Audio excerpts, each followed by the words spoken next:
welcome to live webinar on Budget Healthcare Outlook 2024, the hits and misses.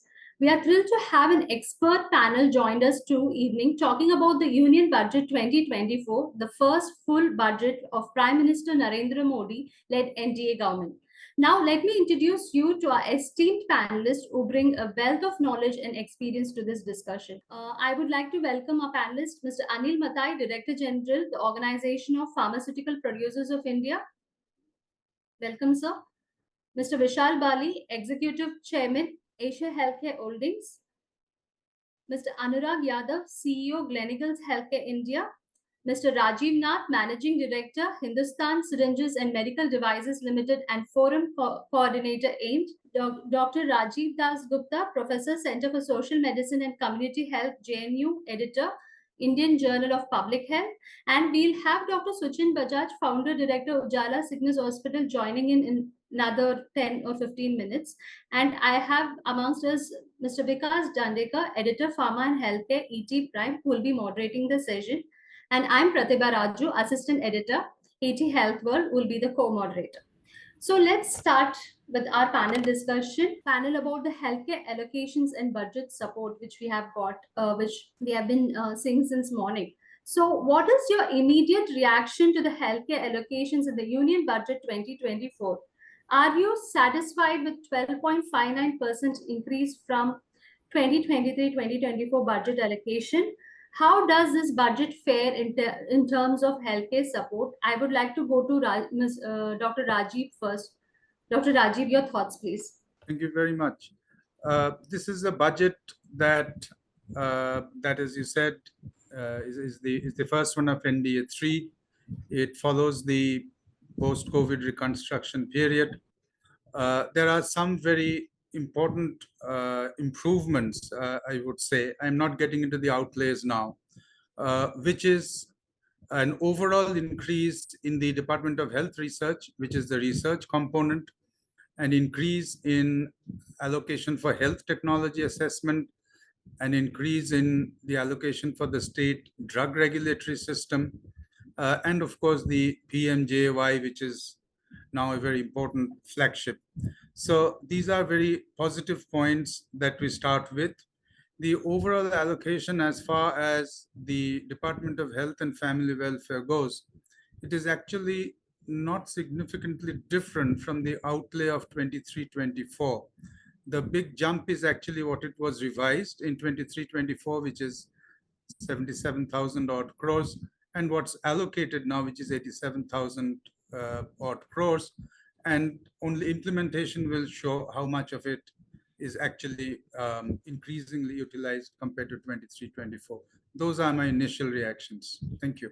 Yeah, not significantly different from 2023 is what Dr. Rajiv is saying. So I would like to quickly go to Mr. Bali. Your thoughts, sir. So Pratibha and Vikas, firstly, thank you for inviting us on this panel. And it's always good to debate around the budget time what is really happening with the focus on healthcare. When I take a look at these numbers, I'm actually very, very disappointed because I think year on after year, we've been actually looking for the government to provide a focus, a healthcare agenda to this country, which will actually translate itself in the healthcare outlay during the budget.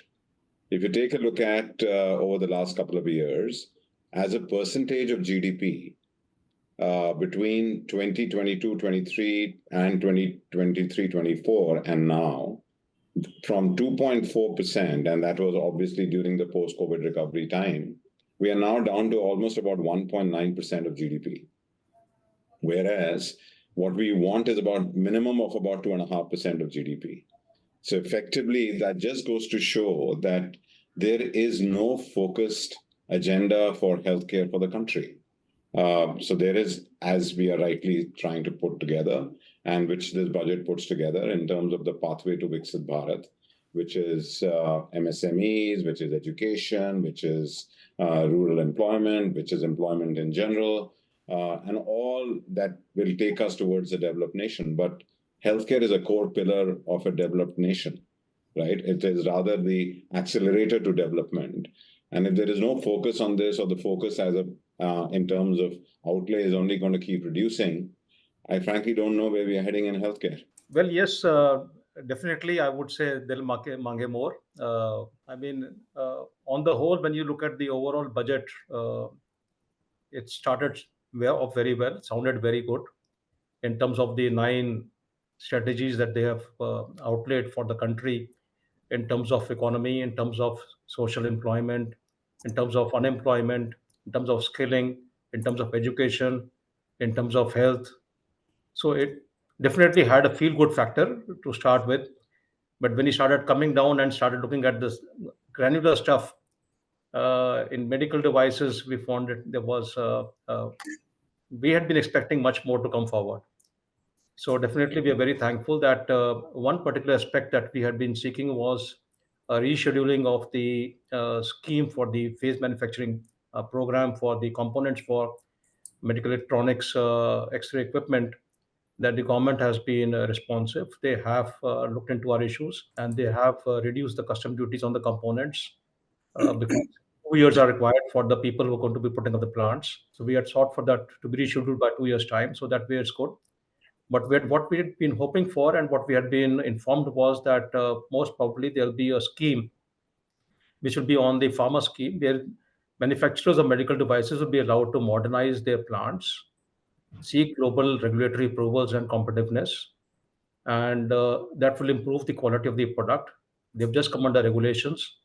So the issues about testing, uh, compliance issues, both for internal regulators in India and externally, is something which is being a challenge for the country and for manufacturers in India. Okay. We had been hoping to have a look at that, which we find is missing. And also on the issue about, there was a strategy, or like a health stack strategy, which was discussed with us, that a focus product group of about 90 products, in which India has shown that it is having global competitiveness, and more than 100 crore rupees worth of exports are taking place.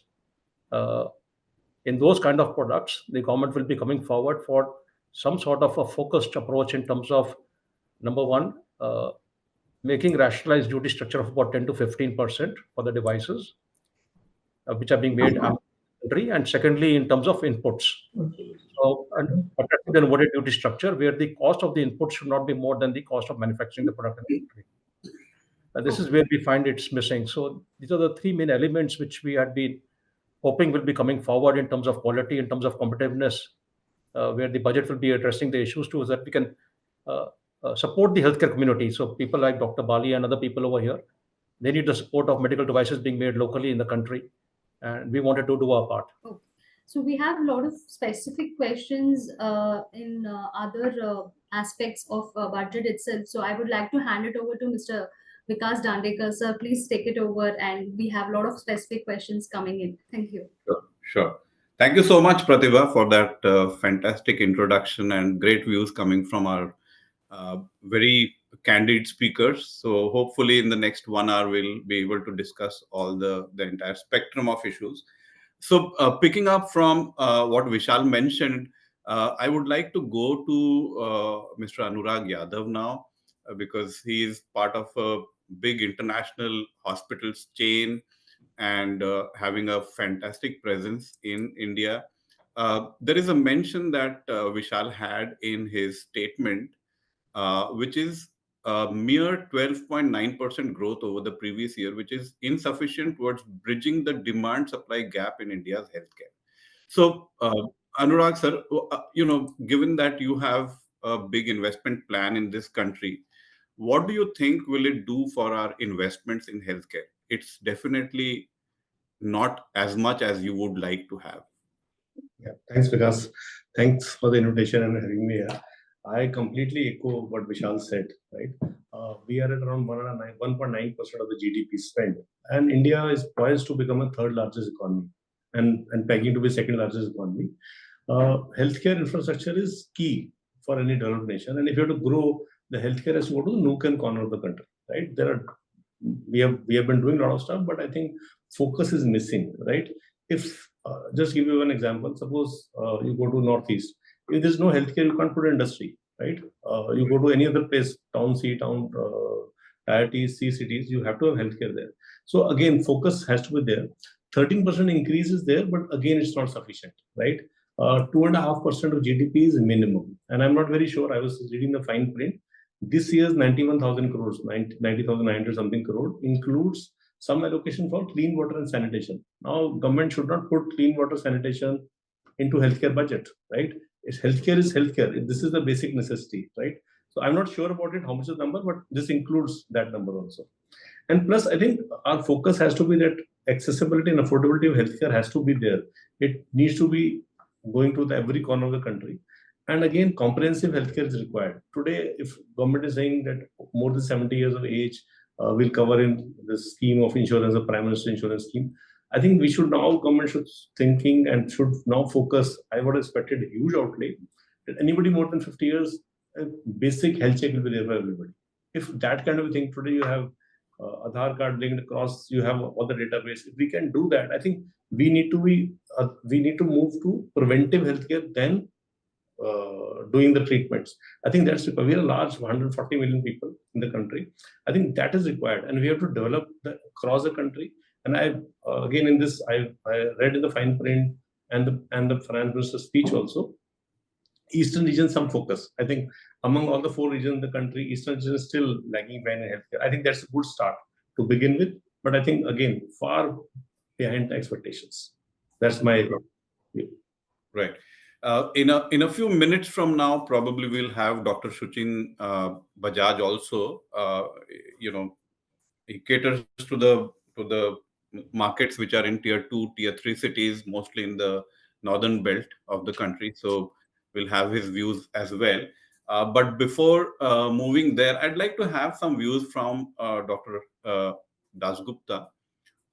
Sir, there is a mention of 3 cancer drugs, anti-cancer drugs, all of which are probably priced at more than 1.5-2 lakhs, and it goes above that. There's a concession of 10%. From your academic expertise, sir, do you think that is a great mechanism to make these drugs affordable? Because the GST itself is about 12% or so. So all of this kind of burden taken together, it actually increases the prices of the drugs. Is this the intervention that you would like to have to make drugs affordable and to reach patients? Your thoughts? Thank you. The mechanism to make drugs available at affordable prices or ideally free would come through the insurance mechanisms, whether it's private insurance or publicly funded insurance, which of course the outlay, a very key increase in the outlay has been in the infrastructure mission, the PM Abhim. But this is going to come through the insurance for clinical care. On the other hand, and since we are talking of cancer, the support for the senior citizen health insurance scheme, that has actually seen a decline from 23-24 allocations. The senior citizen health insurance allocation in 23-24 was 6,500 crores, which is now down to about 1,275 crores. I do not know if there's a it's now it was 25 crores. It's now down to 0.01. So is it being assumed that all of this is going to be subsumed in PMJY? That could be a logic, but a big increase is there in the infrastructure mission. So while individual cutting the duties on individual drugs is important to the extent that they're used, but since the mention was made of actually strengthening public health infrastructure and public health needs, these larger determinants become very crucial. And in the budget speech, for example, we actually do not hear sustainable development goals now that we are past the halfway mark. And the recent evaluation all across the world has shown that there's quite a bit of a journey to be made. So in terms of real public health needs, there isn't much to cheer for. In fact, in the National Health Mission, which subsumes now all national health programs, again, there is no significant increase. Thank you. Right.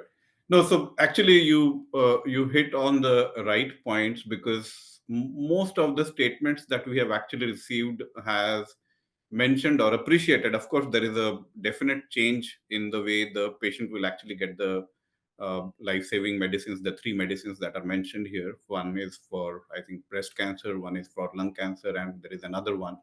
The point is that probably will not be sufficient enough, because the new generation of cancer drugs, the checkpoint inhibitors, and all of these products are becoming so expensive.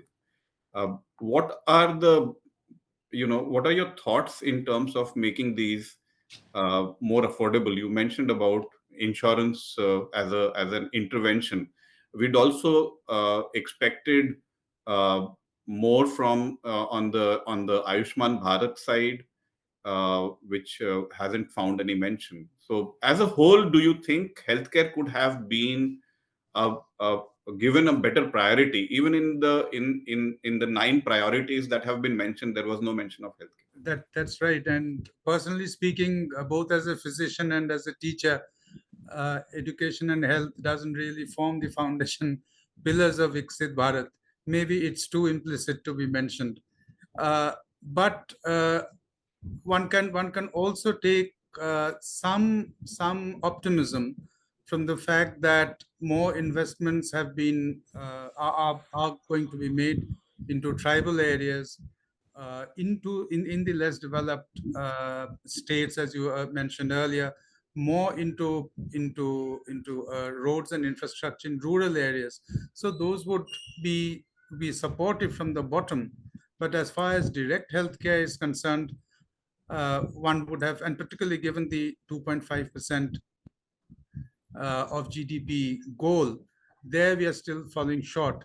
And something to flag actually is what is actually spent. Now, what is actually spent? There is always this argument of states not having enough capacity to absorb and to implement. Yesterday, in the economic survey, in the closing parts of the section on health, it talks of states and local bodies as vehicles, or the final to travel the final mile. Now, there, in terms of the actual expenditure in 22-23 and the revised, which would be very close to actual of 23-24, there isn't any significant jump.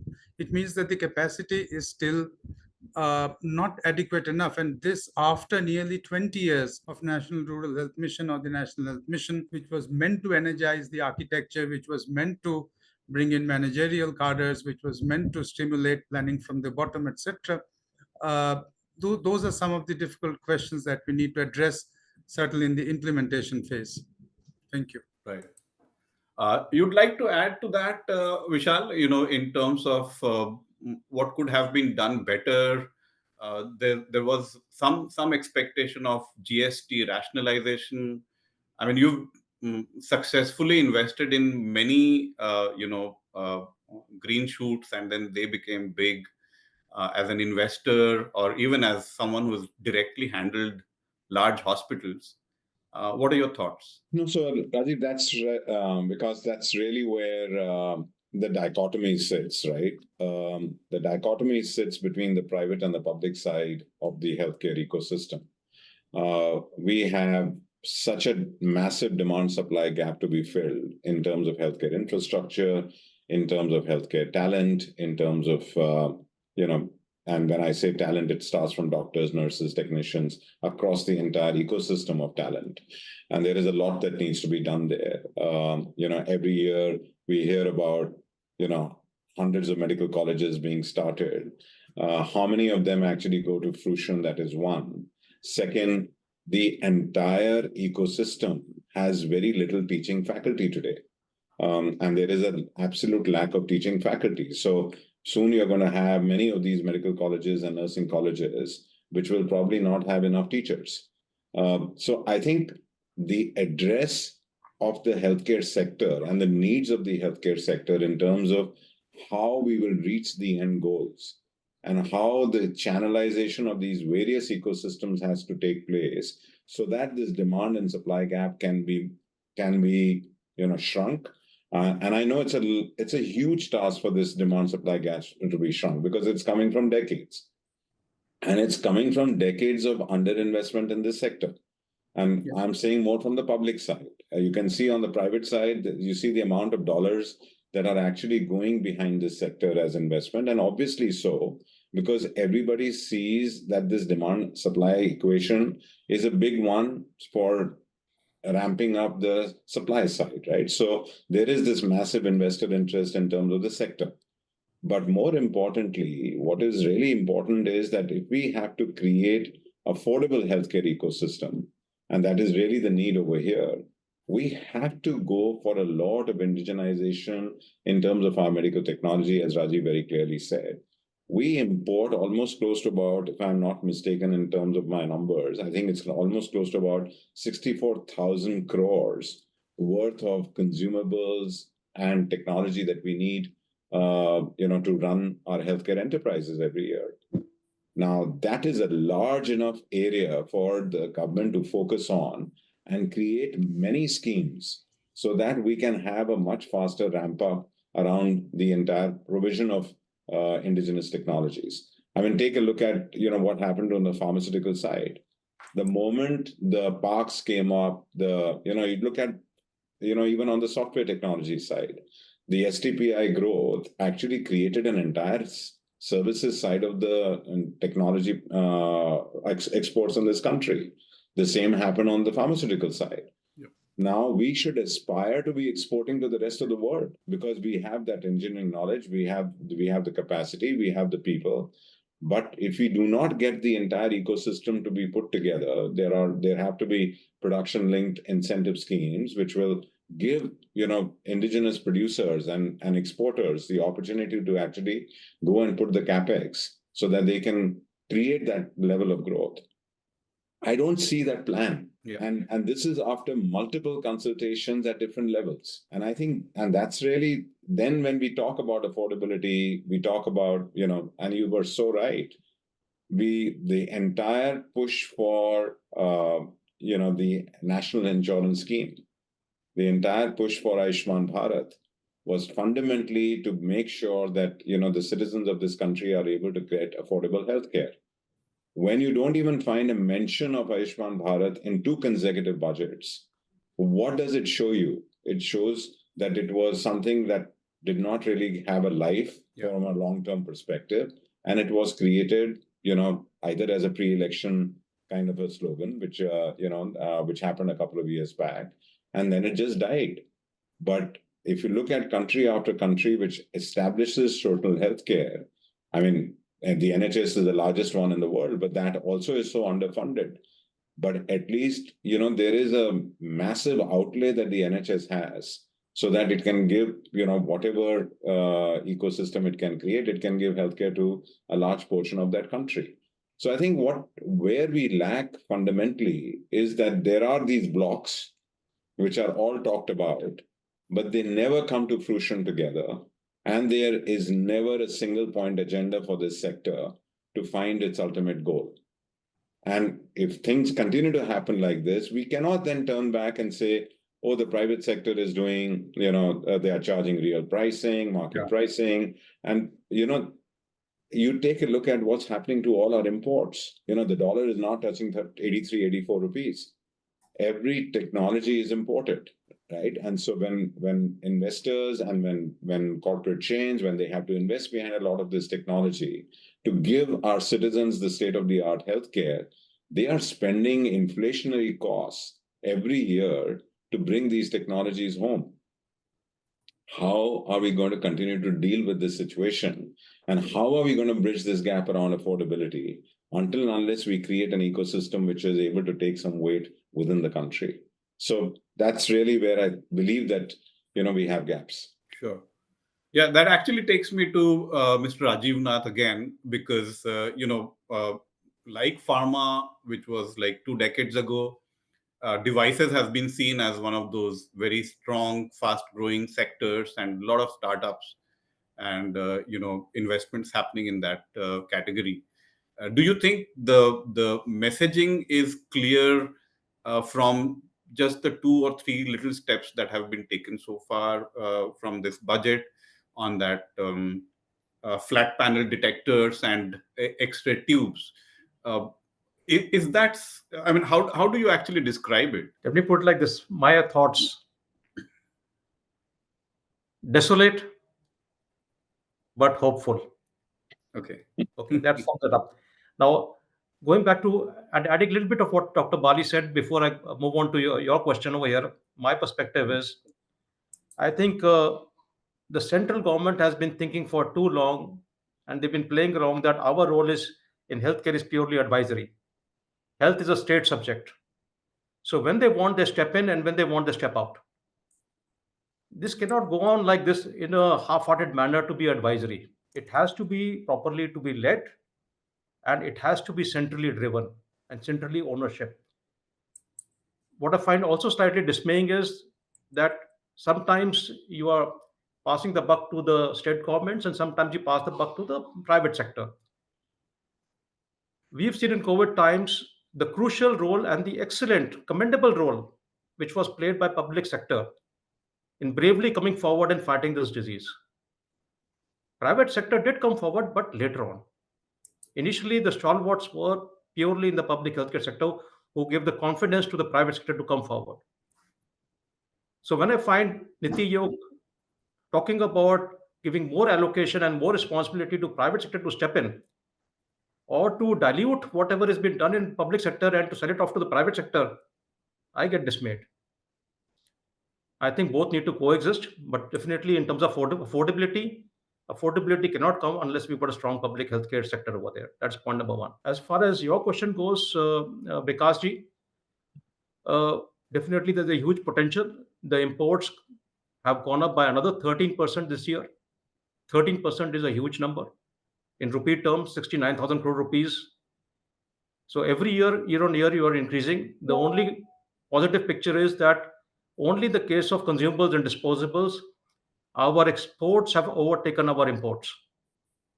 Otherwise, if you see overall medical devices, even though we are exporting about 32,000 crore rupees currently, the ratio for imports to exports has always been more than 2 times, more than double. In 5 years, it's come down only from 2.3 times to 2.1 times. So it's pretty much static.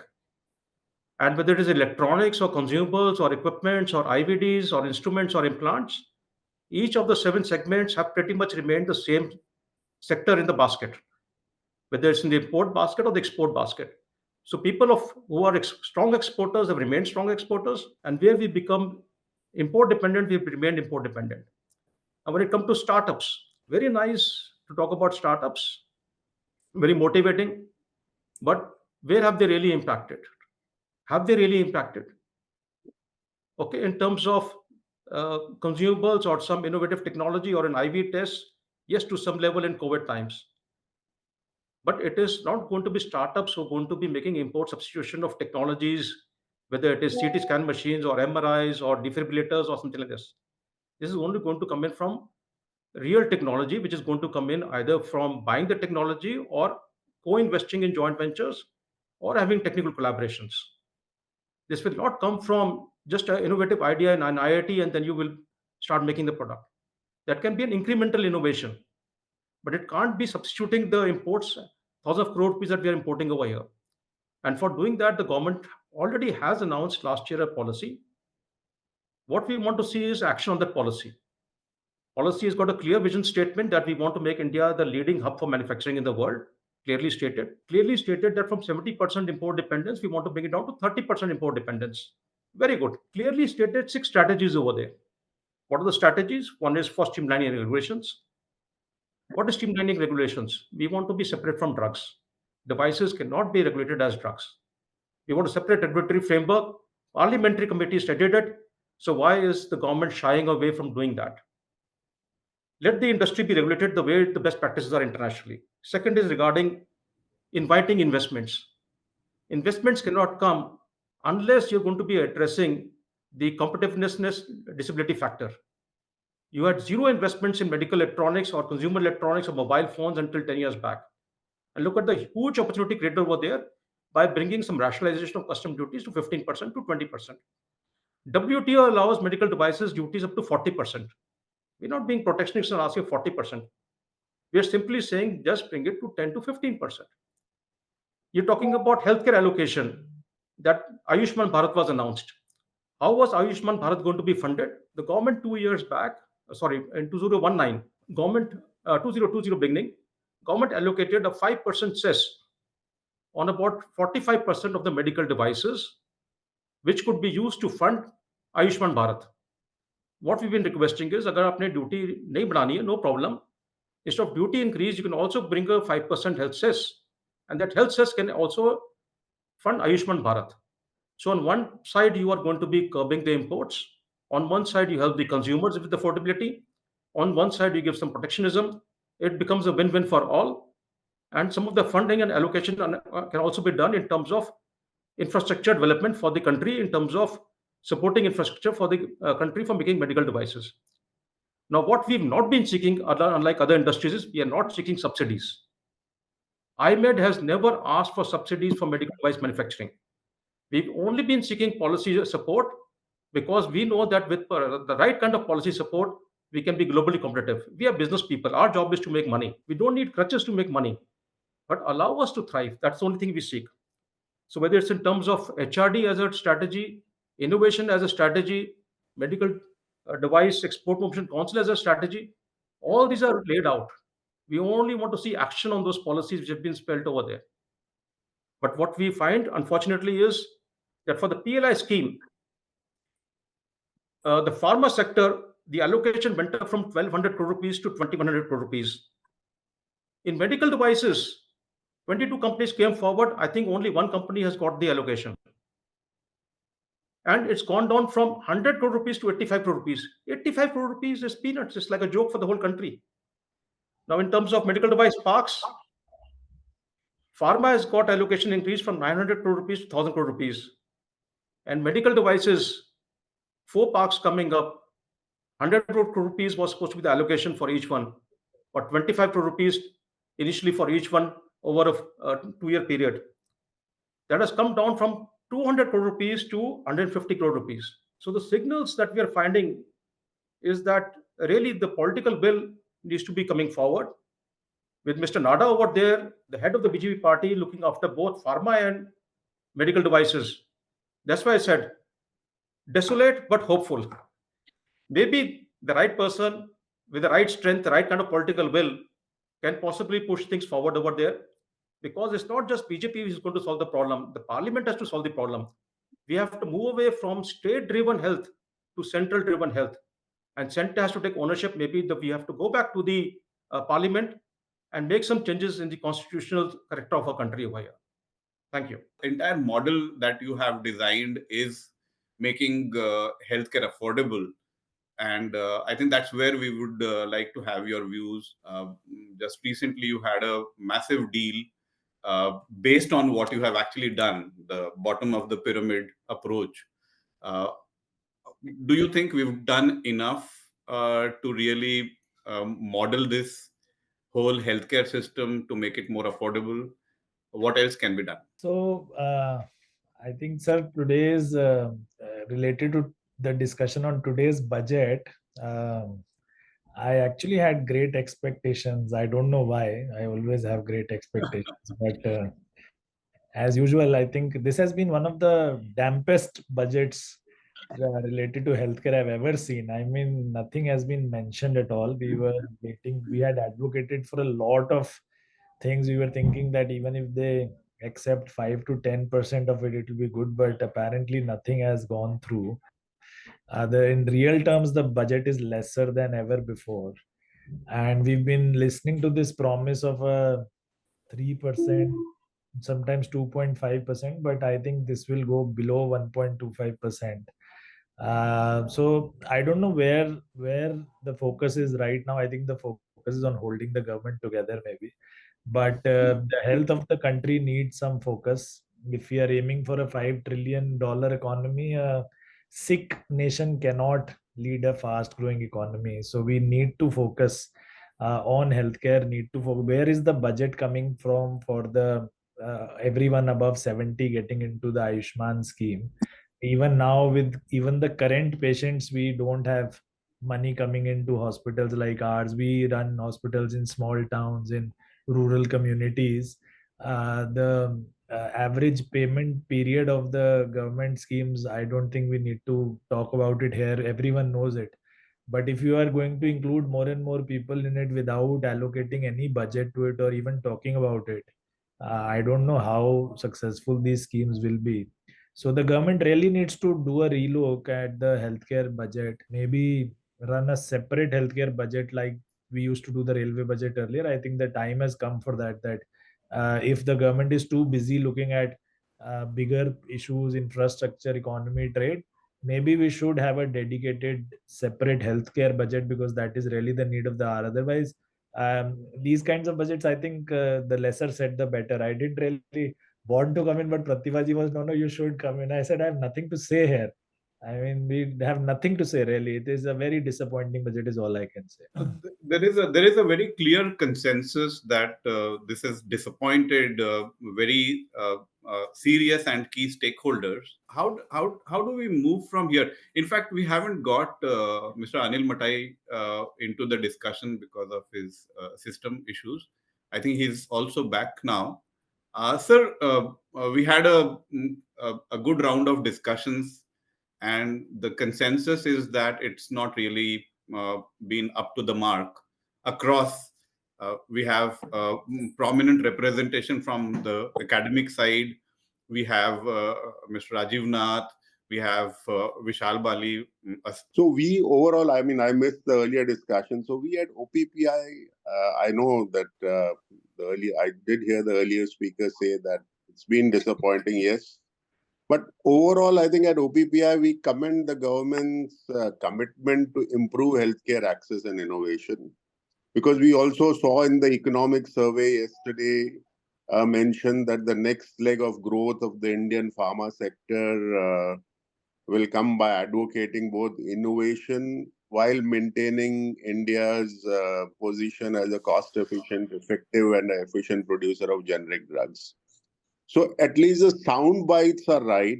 Where we see is lack of action, but the sound bites are right. Now we clearly are saying that yes, government is looking at innovation. I keep saying for 20 years, India has been the pharmacy to the world. I mean, I started my first presentation in 2003 in Novartis when I was there as a CEO, presenting to global that India is a pharmacy to the world and we are the third largest by volume. We still remain there. I think high time has come that as a country, we need to get the right kind of action orientation and supportive policies to truly encourage innovation. I'm now not necessarily talking of the MNC sector, which I represent, but the Indian sector as well. Because it's only when there is innovation, only then will generics come. So I'm not saying that we give up our strong position, which we already have. So clearly, we need to build on that with innovation. And for that, we need the right kind of policies coming in which support that, the right kind of specific actions which support that. As I mentioned earlier, our Honorable Prime Minister has been talking of Jai Jawan, Jai Kisan earlier, and then now Jai Vigyan, Jai Anusandhan. That's what I meant. It's all the right sound bites are coming in. So I'm pretty sure that maybe in the fine prints which come and with some level of patience, I mean, we have been patiently waiting, that something will come more so since it also prominently features in the economic survey. And I'm sure you must have discussed the decision to exempt the 3 critical cancer medicines from customs duties. While it may not be a massive step, but it's a welcome step in the right direction towards making advanced care treatments a little more accessible. We have statements coming from prominent oncologists. They are not at all impressed because on a price of 2 lakh rupees, if you really cut off 10%, does it really make it affordable? Yeah. So that has been selectively criticized. Yet Yeah. there are a few others who feel that it will make cancer drugs affordable. It doesn't really look like that, but yeah, I mean, For that, Vikas, you need to address the larger issue of access, because access is not only price. The larger issue of access needs to be addressed, because we talk of access and affordability. Even if something comes down from 2 lakhs to 1 lakh, will it still be affordable? No, not really. So we need to address the larger issue of access, and that's what I meant by some specific policies which need to come to really address those challenges which are there. right. Pratibha, any Sir. questions from you? Yeah. I have one question for Mr. Rajiv Nath. Though everyone is like all of us are disappointed, one thing everyone had been welcoming since morning is the reduction of custom duty on X-ray machine components. One small, happiness which we have. So, Mr. Rajiv, what impact do you think the reduction of the basic custom duty on X-ray machine components will have? I would want to know, how it's going to help the patient outcomes in the short term. I would say view of things, it looks like a very small thing, but yes, it is strategic because X-ray was the first equipment that we had picked up jointly with Niti Aayog and West India and MIT as an example of a phased manufacturing program, so that we protect manufacturing of the equipment as well as component manufacturing of the equipment, a replication of the mobile phone, I would say, industry. It was the first example, and in that plan, the government had increased the duties a little bit for X-ray equipment, but at the same time, they had reduced the duties for the components last year, which made it expensive for the Indian manufacturers. Whereas when we have FTAs with countries like Korea, you have 0% imports coming in from countries like Korea, and the five manufacturers in the country, whether it is Elengers or Trivitron or Scanray or Involution, they were finding it difficult to be competitive. And some of the companies also had invested in the PLI scheme. So they were getting mixed signals that should they be coming forward for investment. And on the second part, you're not being competitive going forward with more inverted duty structure over here. So it's a correction of that. We didn't ask for a reversal. We only asked to reschedule it by a couple of years. We understand the need for the country, and we are here to support that. We want it to be replicated for the other products in the same manner going forward. So this is one particular part. As far as the size of the industry goes, the X-ray equipment currently about, to my knowledge, around 2,500 crore rupees worth of X-ray equipment is currently still being imported. Even though we still do a lot, and we also manufacture and export a lot. So there is still definitely room over there to do, I would say, import substitution and bring in better technology over here. Now the tube part already, I would say, has started. The part for the flat panels and the other key components is the area of concerns which we had asked the government to support us over there. Yeah, so I mean, there was a mention of in the fine print we found there was like from 1,200 odd crore, it's gone up almost 1,000 crore on the PLI side. Do you think it's a continuity, or do you think there will be need for expansion? Because here also there are some nitty-gritties. So a lot of interested parties actually dropped out, and in fact, Mr. Rajiv Nath mentioned about that.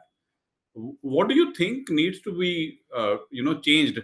People have actually given different definitions. Some have even called the even with this very minuscule mention of healthcare or pharma also as something transformational. We need to bring out the reality here. Something is amiss, and that's where we would like to have your comments. Maybe we can start with Dr. Bajaj, because we have just about 10 minutes to go. I think statistics reveal themselves. So see, the NHM expenditure has been increased by 0.4%. NHM, there is a lot of access issues around NHM, and as Matai sir was saying, we need to talk a lot about access.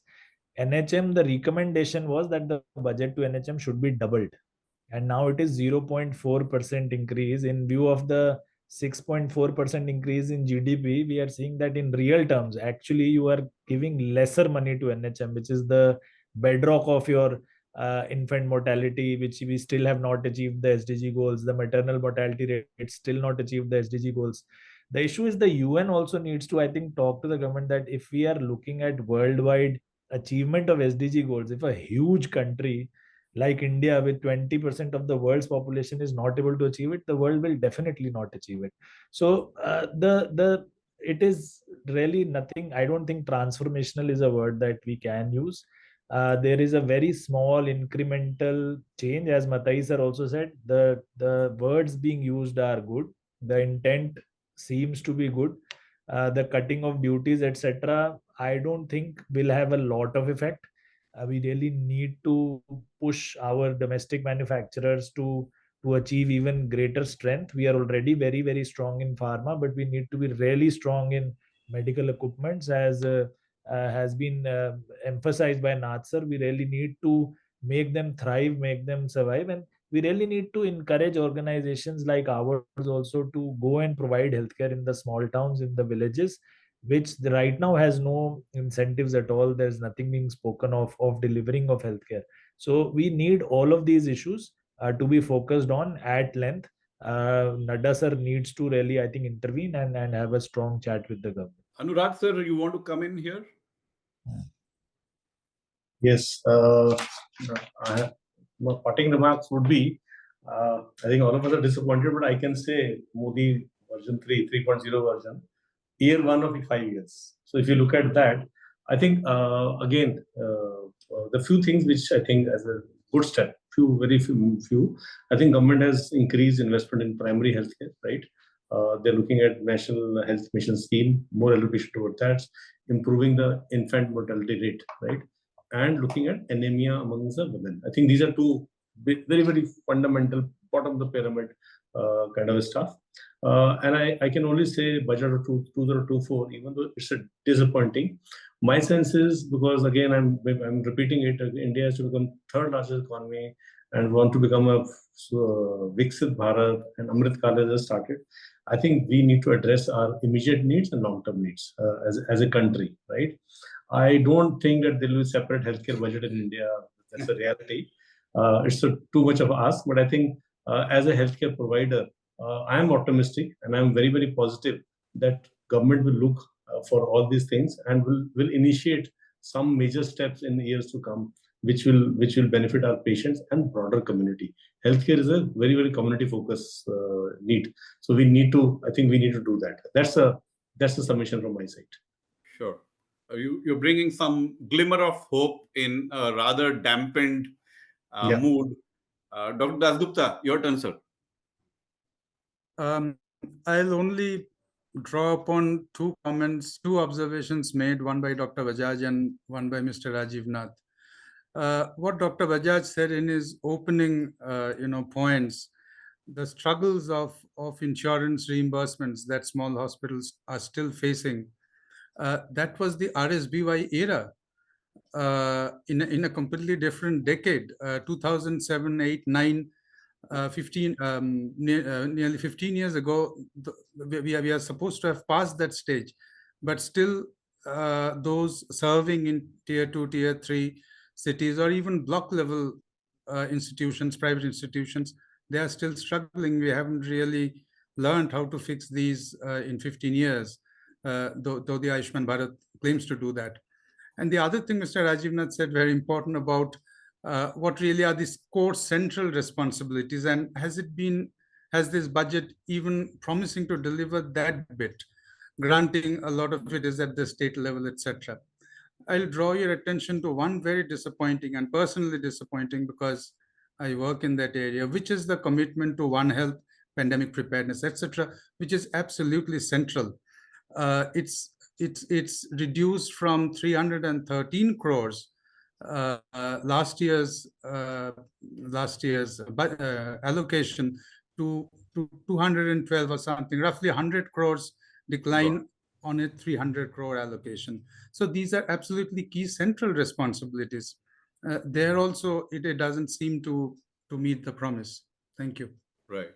Sir, I have one question for Dr. Rajiv, I know we are running out of time, but I really want to know, I'm curious about this.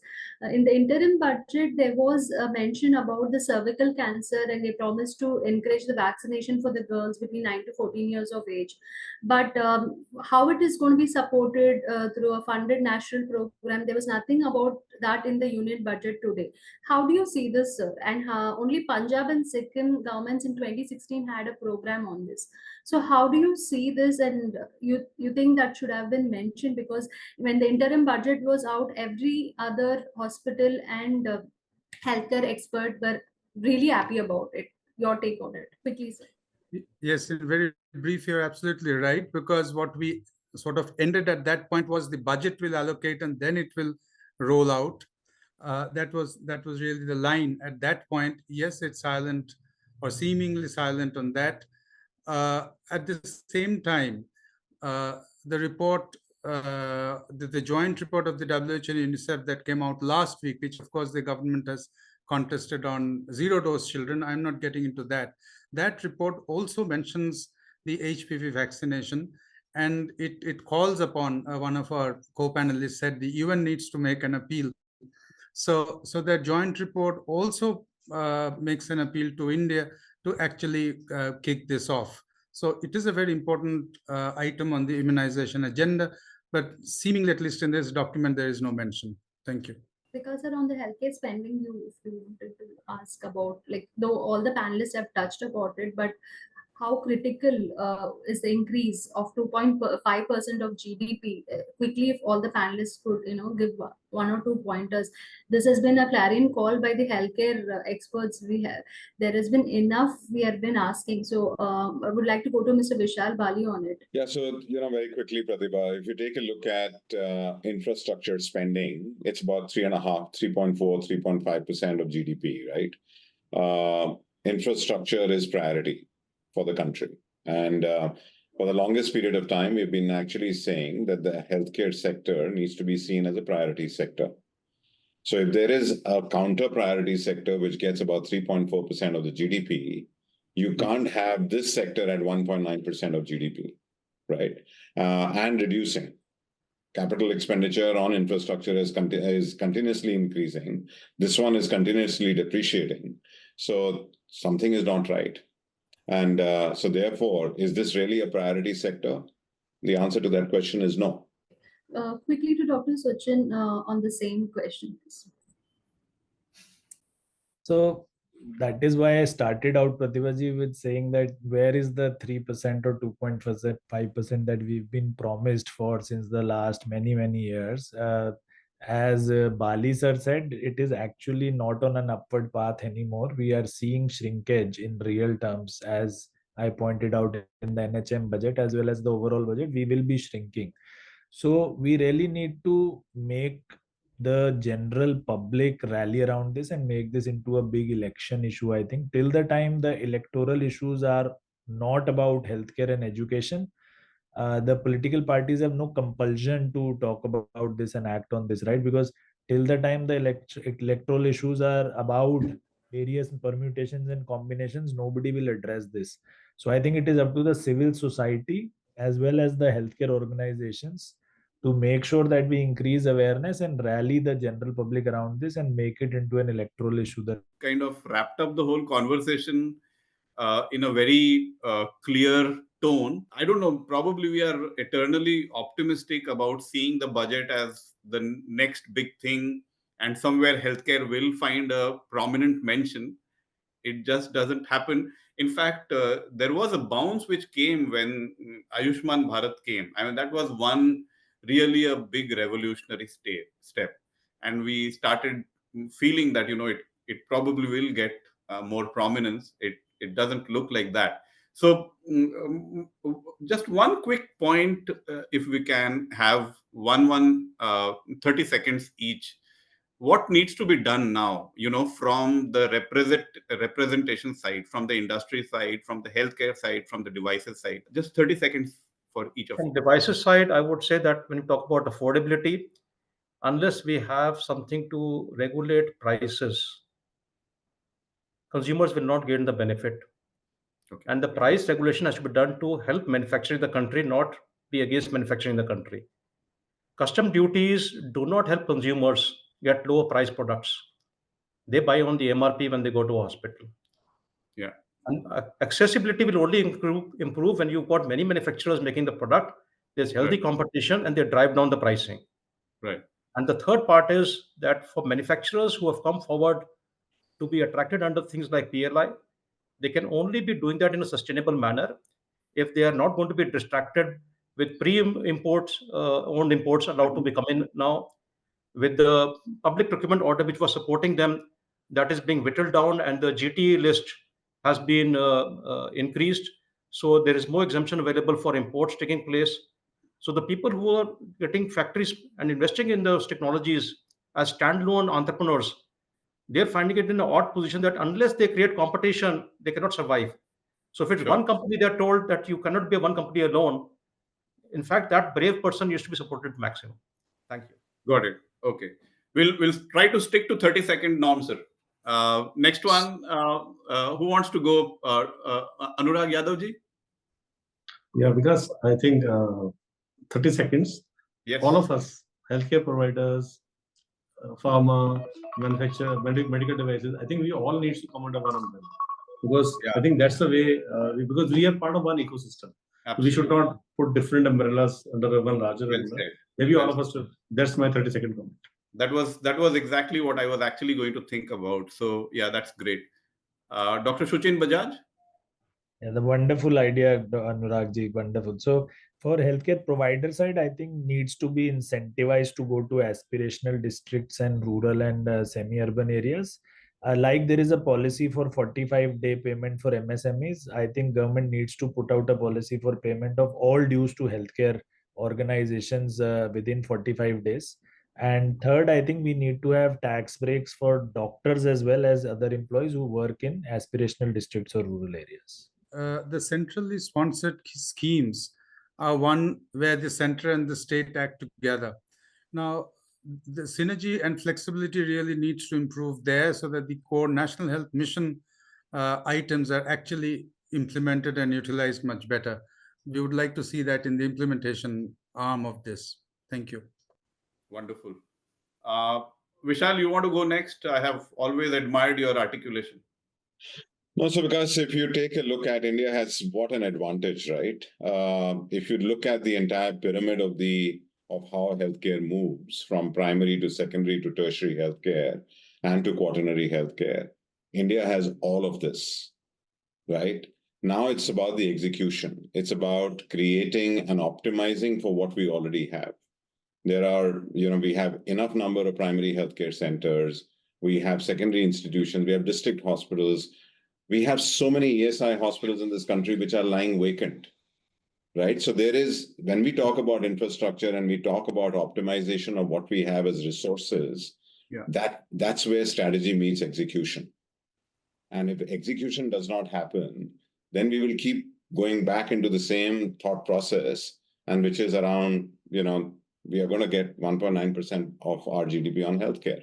So I think optimizing for India's current structure and trying to use that in a more effective manner for the population of this country, that itself requires an agenda, and it requires a focus, and it requires capitalization. And then an average Indian can hope to achieve better healthcare. Absolutely superb. Mr. Matai, you can unmute yourself. Oh, I think he's got an issue there. Okay, no worries, sir, no problem. I think we've got enough of insights from all of you, and beautifully wrapped up. Strategy should meet execution. There are enough redundancies in the system which can be actually propped up. I think that's where we can end on a brighter note, and hope that next year the budget will have enough positives for us to again come back and speak. So thank you so much for all your time.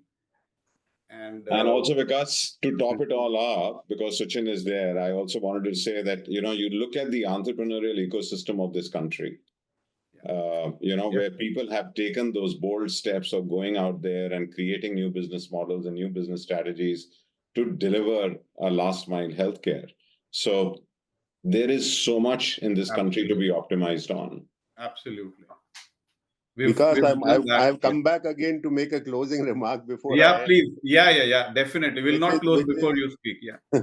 No, I won't have the last word. I'll still leave it to you. But I very strongly feel that to encourage innovation, the industry really needs to represent and for a higher tax deduction for R&D expenditure as well as for research-linked incentives. Otherwise, this country will never change. We'll continue to be a generics player, which is fine. Absolutely. We will not see it tomorrow. Thank you very much. I can firmly be by your side on this. I have always been wanting this industry to, spur innovation. Hopefully that day will come soon. Thank you so much again.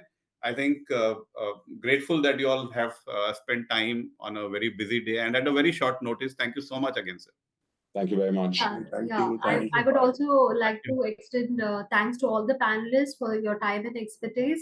Though we are disappointed, we keep pushing. That's what as Indians we do, and we'll keep pushing. And as healthcare leaders, we would keep bothering you from ET Health World side. We will circle back for more such brainstorming sessions with you all, not just budget. We will be keeping on asking you all what are the developments in the industry which goes on. Thanks a lot for the time, and thanks to Vikas sir for moderating the session and helping with this panel. Thanks a lot. Thank you.